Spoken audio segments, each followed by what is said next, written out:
convenient way to look at the transitions between liquids, solids, and gases is to take a look at phase diagrams. So here's a phase diagram for water, and what it does is it plots pressure as a function of temperature, because both we know that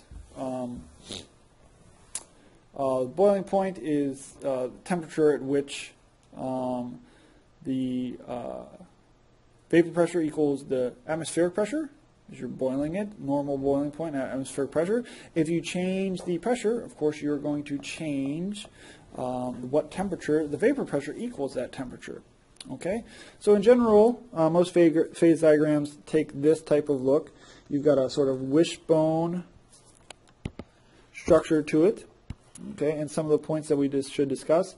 The left side, high pressures and low temperatures, you have your solid. Low pressures and high temperatures, you have your gas phase. And then in the middle, of course, you have your liquids.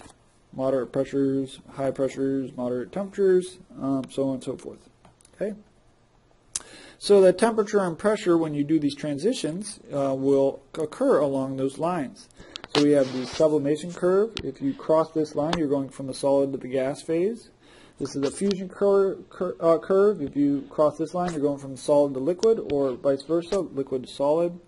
And then this is the vaporization curve. If you cross this line, you're going from liquid to the gas phase.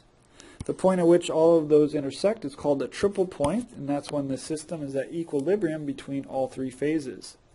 And at really high pressures and really high temperatures, what you achieve is a supercritical fluid. This is a sort of blurring the lines between the liquid and gas phase. You can take a look at it as, you know, a really viscous liquid, or a really condensed gas. And those have various applications in industry and other processes. Supercritical fluid, supercritical carbon dioxide is used to decaffeinate coffee beans. Okay, so here's a couple of other phase diagrams, and of course they're going to have different points where they become a solid to a liquid. Those curves are going to look different. On the right side, we have the phase diagram for carbon dioxide, and we can see that at atmospheric pressure, as you increase the temperature above 78.5, you go from exactly to the solid phase to the gas phase, and that's of course why carbon dioxide sublimes. Iodine is more traditional, like water. It goes from the solid phase to the liquid phase at 114 degrees Celsius, and then from the liquid phase to the gas phase at 184 degrees Celsius. So when you look at these transitions at atmospheric pressure, what you're finding is the normal boiling point and normal melting point. But you can traverse this phase diagram at any point in time. Here's the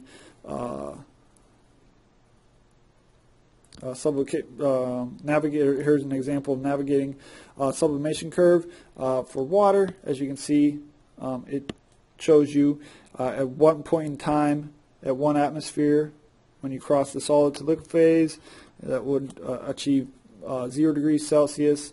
At 25 degrees Celsius atmospheric pressure, water is of course a liquid, and as you increase the pressure to, or increase the temperature to 100 degrees Celsius, you see the normal boiling point of 100 degrees Celsius.